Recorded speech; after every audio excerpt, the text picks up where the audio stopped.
আমরা যখন নতুন নতুন স্মার্টফোন ব্যবহার করা শুরু করছি তখন আমাদের অনেক ভুল হয়ে থাকে, আমারও হয়েছিল।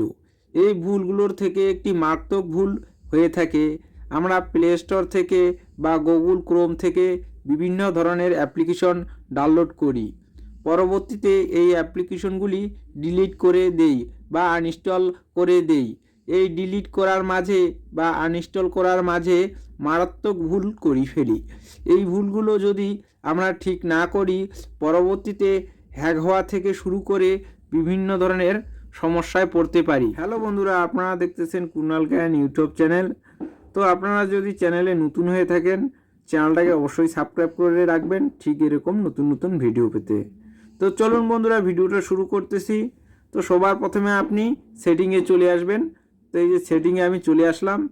সেটিংয়ে চলে আসার পর স্ক্রল করে একটু নিচে চলে আসবেন। তো এই যে গুগল দেখতেছেন, এই গুগল অপশানটা কিন্তু সব ফোনেই থাকে, ঠিক আছে। তো এই গুগলে চলে আসার পর গুগলে ক্লিক করে দেবেন। তো গুগলে ক্লিক করে দেওয়ার পরে দেখুন এখানে একটা কিন্তু ইমেল আইডি চলে আসবে। আপনার ফোনে যে ইমেল আইডিটা আছে, এই ইমেল আইডিটা কিন্তু প্রত্যেকটা ফোনেই থাকে, ঠিক আছে। আমরা যখন নতুন ফোন নেই তখন এই ইমেল আইডিটার প্রয়োজন হয়। এই ইমেল আইডি দিয়ে প্লে স্টোর, ঠিক আছে, অনেক রকম ওয়েবসাইটে প্রবেশ করি। তো প্লে স্টোর থেকে যখন আপনারা কোনো অ্যাপ্লিকেশন ডাউনলোড করেন বা গুগল ক্রোম ব্রাউজার থেকে, সেখানে কিন্তু এই ইমেল আইডির মাধ্যমে ওরা অ্যাক্সেস করে নেয়।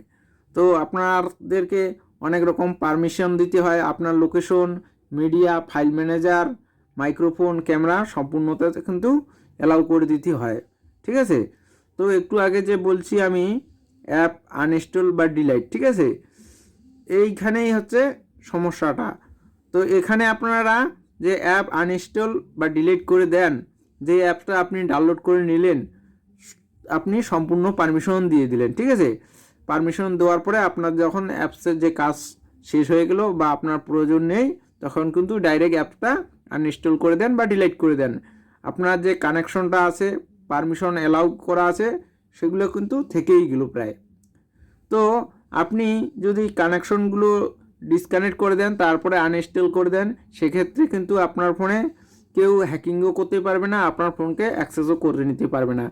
যদি এই অপশানটা বন্ধ করে, কানেক্টিং অপশানটা বন্ধ করে না দেন, সেক্ষেত্রে কিন্তু আপনি যদি অ্যাপ আপনি আনইনস্টল করে দেন বা ডিলিট করে দেন, তাহলেও কিন্তু আপনার পারমিশনটা অলরেডি আগের থেকেই গেল, ঠিক আছে।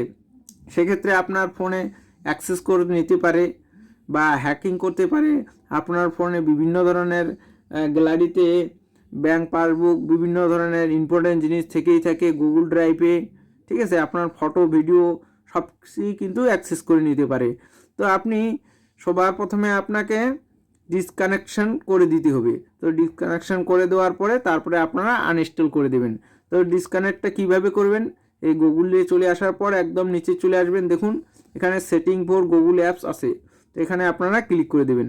ক্লিক করে দেওয়ার পরে দেখুন এখানে কানেক্টেড অ্যাপ আছে, তার মানে এই ফোনে যতগুলো অ্যাপ আমি ডাউনলোড করছি, এই যে উপরে জিমেল আইডিটা দেখতেছেন, এই জিমেল আইডির মাধ্যমে সমস্ত কিন্তু এখানে শো করে দিবে, ঠিক আছে। তো এখানে আপনি কানেক্টেডে ক্লিক করে দেবেন। ক্লিক করে দিলেই কিন্তু আপনি যে জিমেল আইডি দিয়ে অ্যাক্সেস করে দিয়েছেন, অ্যাক্সেসের যে পারমিশনগুলো দিয়েছেন, এখানে কিন্তু সব অ্যাপ শো করে দিবে। আমি সম্পূর্ণ ডিলিট করে দিয়েছি, জাস্ট একটাই আছে, হোয়াটসঅ্যাপটা আমার অলরেডি আগের থেকেই ব্যবহার করি, সেক্ষেত্রে আছে, ঠিক আছে। তো হোয়াটসঅ্যাপটা আপনি ওপেন করে নেবেন, এরকম পেজটা চলে আসবে। এই যে হোয়াটসঅ্যাপে আমি দেখিয়ে দিচ্ছি আপনাদেরকে, হোয়াটসঅ্যাপে ক্লিক করবেন। আপনার অন্য যেটা অ্যাপ্লিকেশন প্রয়োজন নেই, সেই অ্যাপ্লিকেশনগুলোতে করে নেবেন, ঠিক আছে। আমি জাস্ট হোয়াটসঅ্যাপে আপনাদেরকে দেখানোর জন্য করতেছি। তো হোয়াটসঅ্যাপে ক্লিক করে দেওয়ার পরে এখানে দেখুন delete all connection that you have with WhatsApp, মানে হোয়াটসঅ্যাপে যে আমি পারমিশনগুলো দিয়েছি ডাউনলোড করার সময়, সমস্ত পারমিশন কিন্তু ডিসকানেক্ট হয়ে যাবে। তো এখানে আপনারা ক্লিক করে দেবেন। ক্লিক করে দেওয়ার পরে কনফার্ম করলেই কিন্তু আপনার কানেকশন সব ডিসকানেক্ট হয়ে যাবে, ঠিক আছে। তারপর আপনি ডিলিট বা আনইনস্টল করলে আপনার কোনো সমস্যা হবে না 100%। তো বন্ধুরা, আশা করি আপনারা বুঝতে পারছেন। তো আজকের মতো এখানেই শেষ, দেখা হচ্ছে পরবর্তী ভিডিওতে।